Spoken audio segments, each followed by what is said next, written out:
नमस्कार दोस्तों। आज की कहानी आपकी रातों की नींद छीन सकती है, क्योंकि यह कहानी है एक ऐसे दोस्त की जिसके साथ खेलने वाले बच्चे फिर कभी घर लौटकर नहीं आए। यह है कलवा भूत का खेल। पहाड़ियों की गोद और एक शांत नदी के किनारे बसा धर्मपुर एक ऐसा कस्बा था जहां वक्त भी मानो ठहर कर सुस्ताता हो। यहाँ की सुबहें मंदिरों की घंटियों और पंछियों की चहचहाहट से जागती, और शामें चूल्हों पर पकती रोटियों की महक और बच्चों की खिलखिलाहट में ढल जाती। कस्बे के ठीक बीचों बीच एक पुराना बड़ा सा खेल का मैदान था। उस मैदान में कुछ जंग खाए झूले, एक घिसी पिटी फिसल पट्टी और एक विशाल बरगद का पेड़ था। यह पेड़ इतना पुराना था कि बड़े बुजुर्ग कहते थे इसने उनके पुरखों को भी अपनी छांव में खेलते देखा है।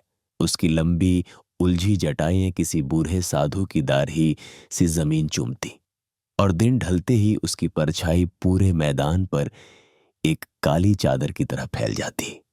धर्मपुर की हवाओं में शांति तो थी, पर साथ ही कुछ अनकही कहानियां भी घुली थीं। दादी नानियां बच्चों को हिदायत देती कि अंधेरा घिरने पर उस बरगद के पास न जाएं। उनका कहना था कि उस पेड़ पर एक पुरानी आत्मा बसती है जो अकेले बच्चों को बहका कर ले जाती है। पर बच्चों के लिए ये सब महज कहानियां थीं, जिनका डर सूरज की आखिरी किरण के साथ ही काफूर हो जाता था।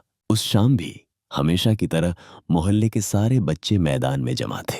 उनमें था रोहन, जो खुद को टोली का सरदार समझता, प्रिया जो चुपचाप सबकी बातें सुनती और अपनी छोटी सी डायरी में कुछ लिखती, और नन्हा समीर जो हर बात से डरता पर दोस्तों का साथ पाने के लिए अपना डर छिपा लेता था। खेल अभी शुरू ही हुआ था कि उनकी नजर एक अजनबी लड़के पर पड़ी। वह बरगद की सबसे घनी छांव से ऐसे निकला मानो हमेशा से वहीं खड़ा हो, बस अब नजर आया हो। वह लंबा था और जिस्म पर गोश्त जैसे नाम का ही था।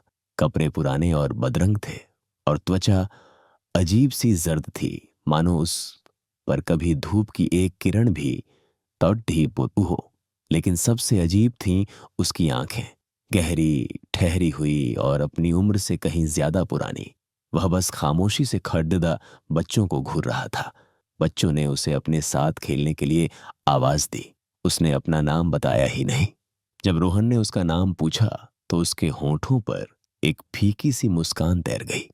उसके सांवले रंग को देखकर बच्चों ने उसका नाम रख दिया कलवा। कलवा खेलों का माहिर था। वह ऐसे ऐसे खेल जानता था जिनका नाम तक धर्मपुर के बच्चों ने कभी नहीं सुना था। उसके खेल रोमांचक तो थे, पर उनमें डर और एक अजीब सा नशा घुला हुआ था। पहले ही दिन उसने बच्चों को अंधेरे का घेरा नाम का एक नया खेल सिखाया। खेल शुरू हुआ। जैसे ही पहले बच्चे की आंखों पर पट्टी बंधी, मैदान का माहौल यकायक बदल गया। हवा सर्द हो गई, झूले अपने आप धीमे धीमे डोलने लगे, और बरगद के पत्तों की सरसराहट किसी की कानाफूसी सी लगने लगी।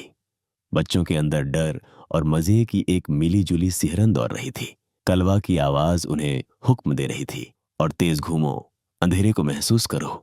उसकी आवाज में एक अजीब सा जादू था। धीरे धीरे सारे बच्चे बस कलवा के ही खेल खेलने लगे। उनके पुराने खेल क्रिकेट, छुपन छुपाई, पकड़म पकड़िधाई जैसे भुला दिए गए। कलवा हर शाम एक नया खेल लेकर आता। एक खेल था परछाई का पीछा, जिसमें चांदनी रात में अपनी ही परछाई को दबोचना होता था। एक और खेल था खामोशी की नदी, जिसमें बिना पलक झपकाए एक दूसरे को तब तक घूरना होता जब तक किसी एक की आंखें भर ना आए। ये खेल बच्चों को अंदर से बदल रहे थे। वे दिन में सुस्त और गुमसुम रहते। स्कूल में भी उनका मन नहीं लगता था। उनका सारा जोश शाम के लिए बचा रहता, जब उनकी मुलाकात कलवा से होती। उन्हें कलवा के खेलों की लत सी लग गई थी। वह उन्हें एक ऐसी दुनिया में ले जाता था जहां डर और रोमांच की हदें मिली हुई थी। यह बदलाव सबसे पहले रोहन की मां सुनीता ने भांपा। उसका बेटा, जो कभी घर में आते ही कोहराम मचा देता था, अब चुपचाप एक कोने में दुबका रहता था। उसके कपड़ों पर मैदान की धूल नहीं, बल्कि एक ठंडी नम मिट्टी लगी होती थी, जिससे अजीब सी बास आती थी। रात में वह नींद में कांपते हुए बरबराता, नहीं कलवा, मेरी बारी नहीं।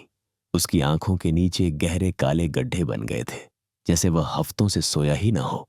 यह चिंता धीरे धीरे पूरे मोहल्ले में किसी बीमारी की तरह फैल गई। आखिर यह कलवा था कौन, कहां से आया था? एक शाम मोहल्ले के कुछ पिताओं ने तय किया कि वे मैदान जाकर उस लद्दाखे से मिलेंगे। वे मैदान पहुंचे। बच्चे तो वहीं थे, कोई अजीब सा खेल खेलते हुए, लेकिन उनके बीच कोई और नहीं था। पूछने पर सारे बच्चे जिद करने लगे, कलवा तो यहीं था, आप लोगों को देखकर कहीं छिप गया होगा। यह बात माँ बाप के लिए एक अनसुलझी पहेली बन गई। वो दोस्त जिसका नाम हर बच्चे की जुबान पर था, किसी बर्डहे को दिखाई क्यों नहीं देता था? बच्चों की हालत दिन ब दिन बिगड़ती जा रही थी। उनकी हंसी खोखली हो चुकी थी और उनकी आंखें हर वक्त किसी गहरे शून्य में ताकती रहती थीं। ऐसा लगता था मानो कोई अनदेखी ताकत उनकी जिंदगी का रस धीरे धीरे सोख रही हो। सुनीता का दिल अब किसी अनहोनी की दहशत से कांप रहा था। वह कस्बे के पुराने मंदिर के पुजारी पंडित रामलाल के पास पहुंची और उन्हें सारी बात कह सुनाई। पंडित जी के माथे पर चिंता की गहरी लकीरें खिंच गईं। उन्होंने कहा, बेटी, यह मामला मामूली नहीं है। लगता है किसी बुरी आत्मा ने बच्चों को अपने वश में कर लिया है। उसे सिर्फ बच्चे ही देख सकते हैं, क्योंकि उनके मन पाक होते हैं। उन्होंने सुनीता को एक चांदी का ताबीज दिया। इसे अपने बेटे के गले में डाल देना, यह उसे हर बुरी बला से बचाएगा। उधर प्रिया को अब कलवा के खेलों में मजे की जगह एक अनजाना खौफ महसूस होने लगा था। उसने ध्यान दिया था कि तेज धूप में भी कलवा की परछाई नहीं बनती और उसका हाथ बर्फ की तरह ठंडा रहता था। एक रात कलवा उन्हें एक नया खेल खिलाने के लिए मैदान के पीछे वाले पुराने सूखे कुएं पर ले गया। उसने खेल का नाम बताया, मौत की छलांग। नियम बहुत आसान है। कलवा फुसफुसाया और उसकी आंखों में एक शैतानी चमक कौंध गई। सब बारी बारी से आंखें बंद करेंगे और कुएं की मुंडेर पर खड्डे होकर कूदने का नाटक करेंगे। जो सबसे आखिर तक बिना डरे मुंडेर पर खड्डा रहेगा वही जीतेगा। बच्चों के चेहरों पर खौफ साफ था, पर कलवा के जादू में जकड़े हुए वे मना न कर सके। एक एक कर बच्चे कांपते हुए मुंडेर पर जाते, आंखें मींचते और एक झटके में पीछे हट जाते। जब प्रिया की बारी आई तो उसका दिल जोरों से धक धकने लगा। जैसे ही उसने आंखें बंद की, उसे महसूस हुआ जैसे किसी बर्फीले हाथ ने उसे हल्के से आगे धकेला हो। वह चीख मारकर पीछे हट गई। उसने देखा कलवा के होंठों पर एक भयानक मुस्कान थी। उस रात प्रिया को यकीन हो गया कि कलवा उनका दोस्त नहीं, उनकी जान का दुश्मन है। पंडित रामलाल ने मंदिर की पुरानी पोथियां खंगालनी शुरू कर दी। कई दिनों की खोज के बाद उन्हें 100 साल पुरानी एक किताब में धर्मपुर का एक भूला बिसरा किस्सा मिला। यह कहानी कैलाश नाम के एक लद्दाखे की थी। वह एक गरीब और बीमार बच्चा था जिसे कोई अपने साथ खेलने नहीं देता था। वह हमेशा अकेला रहता और दोस्तों के लिए तरसता था। एक बार कस्बे में एक भयानक महामारी फैली। कैलाश भी उसकी चपेट में आ गया। अपनी आखिरी सांसें लेते हुए वह तेज बुखार में तपता हुआ उसी मैदान में उस बरगद के नीचे पड़ीदा था। वह रो रो कर दोस्तों को पुकार रहा था कि कोई तो उसके साथ खेले, मगर कोई नहीं आया। अकेलेपन और बीमारी की पीड़ा में ही उसने दम तोड़ दिया। उसकी आखिरी इच्छा दोस्तों के साथ खेलने की इतनी शक्तिशाली थी कि वह एक श्राप बन गई। उसकी रूह उसी मैदान और पेद्ध से बंध कर रह गई। कैलाश का नाम ही वक्त के साथ तात बिगड़ कर कलवा पड़े से गया था। एक रात किसी अजीब सी आहट से सुनीता की नींद टूट गई। उसने देखा रोहन बिस्तर पर नहीं था। खिदधकी से बाहर झांकते ही उसके होश।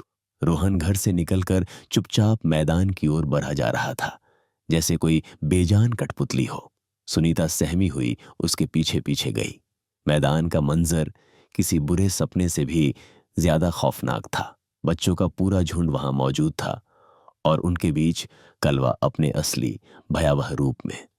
वह परछाई से बना एक लंबा साया था जिसके पैर जमीन से ऊपर हवा में थे और आंखें दहकते अंगारों सी लाल थीं। तभी बाकी माँ बाप और पंडित रामलाल भी वहां आ पहुंचे। पंडित जी ने फौरन मंत्र पढ़ने शुरू कर दिए। कलवा गुस्से में चीखा। एक तेज आंधी चलने लगी। उसने एक भयानक हंसी के साथ कहा, अब बहुत देर हो चुकी है, यह आखिरी खेल का वक्त है। तभी बच्चों और माँ बाप के बीच जमीन पर एक चमकती हुई लकीर खिंच गई। कलवा ने बच्चों से कहा, इस लकीर के पार एक ऐसी दुनिया है जहां खेल कभी खत्म नहीं होगा, हमेशा के लिए। बच्चे एक एक कर उस लकीर की तरफ बहने लगे। तभी सुनीता चीखी, प्रिया। अपनी माँ की आवाज सुनकर प्रिया एक पल को ठिठकी। उसके अंदर का सम्मोहन टूटा और वह पलटकर अपने माँ बाप की तरफ भागी। एक पल को सबको लगा कि वह बच जाएगी। वह लगभग अपने माँ बाप तक पहुंच ही चुकी थी कि तभी कलवा के साए से एक लंबा स्याह हाथ निकला। उस हाथ ने प्रिया का पैर जकड़ दिया और उसे एक ही झटके में वापस अपनी ओर खींच लिया। प्रिया की एक आखिरी दर्द भरी चीख हवा में गूंजी और वह बाकी बच्चों के साथ उस चमकती लकीर के पार जाकर हवा में गायब हो गई। उनके पीछे बस कलवा की हंसी गूंजती रह गई। अब ये बच्चे हमेशा मेरे साथ खेलेंगे। मैदान पल भर में शांत और वीरान हो गया। वहां सिर्फ टूटे हुए बिलखते माँ बाप और एक बूढ़े पंडित की हारी हुई सांसें रह गई थीं। लेकिन कहानी यहीं खत्म नहीं होती। उस भयानक रात के बाद जब सन्नाटा छा गया तो माँ बाप ने देखा कि जिस जगह से बच्चे गायब हुए थे वहां से एक छोटी धूल भरी गेंद धीरे धीरे लुढ़कती हुई आई और सुनीता के कदमों में आकर रुक गई। वह प्रिया की सबसे प्यारी गेंद थी।